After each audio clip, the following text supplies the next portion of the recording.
বোনেদের কাছে আমার একটাই কথা বলার, যে আজকে রাজনৈতিক নিয়ে যে দাঙ্গা অশান্তি মারপিট যেভাবে জোর জুলুমি চলছে, তাতে করে আপনাদের কাছে একটা কথাই জিজ্ঞাসা করার, যে সিপিএমকে আর তৃণমূলকে আর বিজেপিকে, আমরাই একদিন সিপিএমকে জিতিয়েছি, আমরাই একদিন তৃণমূলকে জিতিয়েছি, আজকে আমরাই বিজেপিকে জিতিয়েছি। কারণ মানুষ পরিবর্তন চেয়েছে, পরিবর্তন হয়েছে। তাহলে আজকে কেন তৃণমূল দেখে বেছে বেছে মারা হচ্ছে, কি হয়তো সিপিএমের লোক দেখে বেছে বেছে মারা হচ্ছে, আজকে তাদের প্রতি অন্যায় অত্যাচার কেন? কারণ সিপিএম বলে কি তার মুখে থাপ্পা মারা ছিল, না তৃণমূল বলে তার মুখে থাপ্পা মারা ছিল, না বিজেপি বলে পদ্ম ফুলে ছাপ্পা মারা আছে? আজকে যেই সিপিএম যেই তৃণমূল সেই তো বিজেপি, এই ভোটাররাই তো সব। যেমন পরিবর্তন চেয়েছে ভোটাররা, জনগণ সেইভাবে পরিবর্তন কিন্তু হয়েছে। তাহলে আজকে মানুষের প্রতি অত্যাচার কেন? আজকে যারা যেই মানসিকতায় ঘুরে বেড়াচ্ছে যে আজকে আমরা বিজেপি, আজকে তৃণমূলদেরকে মারধর অশান্তি, সেই ভাই বন্ধুদের কাছে আমি একটা কথাই বলতে চাই, যে পাপ কখনো বাপকেও ছাড়ে না। আজকে তুমি যে তাদের যেমন হচ্ছে যারা আগে তোমাদেরকে জ্বালিয়েছে, আজকে যেমন তাদের পেছনে তোমরা ছুটছো, একদিন তোমার পেছনেও একজন ছুটবে। কারণ কেউ রাজনীতির খেলা, কেউ হারবে কেউ জিতবে, কেউ কিন্তু চিরস্থায়ী নয়। কেন যে 200 বছরের রাজত্ব ইংরেজদেরকেও বাংলা তাড়িয়েছে, 33 বছরের রাজত্ব সিপিএমকেও তাড়িয়েছে, 15 বছরের রাজত্ব তৃণমূলকেও তাড়ালো। বিজেপিও এসছে, যখন শেষ আছে, যখন জন্ম যার আছে মৃত্যু তার হবে। তো আজকে যে তুমি মানুষকে জ্বালিয়ে রাখছো, কি মানুষকে কষ্ট দিচ্ছ, কি মানুষকে মারছো, কি মানুষকে তাড়াচ্ছ, কি মানুষকে অশান্তি করার সৃষ্টি করছো, একদিন কিন্তু তোমার প্রতি এটা ঘুরে আসবে। এই চিন্তাভাবনাটা রেখে কিন্তু তোমরা পথে এগোবে। কারণ তোমাকে না হলে তোমার ছেলে সন্তান এবং পরিবারকে সেই কষ্টটা সহ্য করতে হবে। আজকে এই ভেদাভেদ কেন মনের মধ্যে, ওই চিন্তাভাবনাটা কেন? যদি চিন্তাভাবনা যদি মানুষকে মারতেই হয়, তোমার মনের মধ্যে ওই শয়তানটাকে মারো, ওই দুষ্টু চিন্তাভাবনাটাকে মারো, ওই অহংকারটাকে মারো।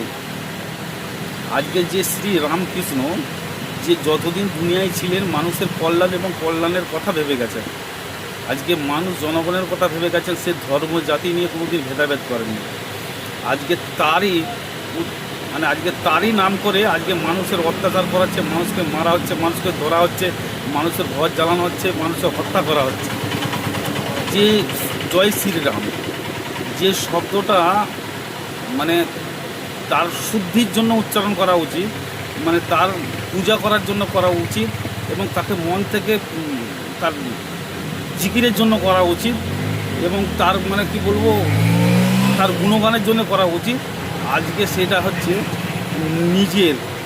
নিজের ক্ষোভ মেটানোর জন্য ইউজ করা হচ্ছে, রাগের জন্য ইউজ করা হচ্ছে, জাতির জন্য ইউজ করা হচ্ছে, মানুষের মধ্যে একটা ধর্ম ভেদাভেদ সৃষ্টি করার জন্য উন্মাদ করা হচ্ছে। যে শ্রীরামকৃষ্ণ আজ যে ধর্মটাকে প্রতিষ্ঠিত করে গেছেন, তিনি হচ্ছে ধর্ম নিয়ে কথা বলে গেছেন এবং ভালোর জন্য বলে গেছেন। কারোর ধর্মগ্রন্থে এমন কোনো নেই যে তুমি অন্য ধর্মকে নিজের ধর্মকে বড় করো। কারণ একটা কথা মাথায় রাখবে, পচা জিনিসই মাছি বেশি ভনভন করে। আজকে তোমরা মনে করছো আজকে আমি জয় শ্রীরাম বলিয়ে যদি আমার নিজের ধর্মটাকে বড় করবো, এরকম চিন্তা ভাবনা তোমার মনের মধ্যে থাকে, তাহলে তুমি ভাববে তোমার ধর্মটাকে তুমি পচাচ্ছ, তুমি ধর্মকে ভালোবাসো না।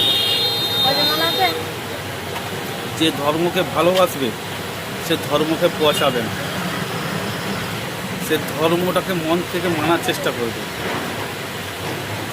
জয় শ্রীরাম মন থেকে, এটা অন্তর থেকে বেরোনো উচিত, এবং মনের ভগবানের প্রতি ভক্তি নিয়ে বেরোনো উচিত, এবং মানুষের কল্যাণের সাথে বেরোনো উচিত, তার জিকিরের জন্য বেরোনো উচিত, তার ইবাদতের জন্য বেরোনো উচিত। সেটা আজকে মানুষ মারার জন্য কাজে লাগানো হচ্ছে, মানুষকে ঘর থেকে বের করার জন্য কাজে লাগানো হচ্ছে। আজকে রাজনীতির জন্য ভগবানকে তোমরা রাস্তায় নামিয়েছ, ভগবানের নামকে এগিয়ে পেছনে তোমরা জুলুমবাজি করে বেড়াচ্ছ, অত্যাচার করে বেড়াচ্ছ, অশান্তি করে বেড়াচ্ছ, মানুষের সাথে এই জুলুম চুরি করে বেড়াচ্ছ। একটা জিনিস সবসময় মনে রাখবে, ইতিহাসে প্রমাণ আছে যে কেউ আজ পর্যন্ত কেউ ধর্মে আঘাত করে নিজে জয়লাভ করতে পারেনি, আর ভবিষ্যতে কখনো পারবেও না। সকল জাতি নির্বিশেষে মিলে একসাথেই তবে জয়লাভ করেছে। তবেই এই দেশ জয় হয়েছে এবং এই দেশ তবেই স্বাধীনতা পেয়েছে। যদি আমার কথা অনেকজনের খারাপ লাগবে,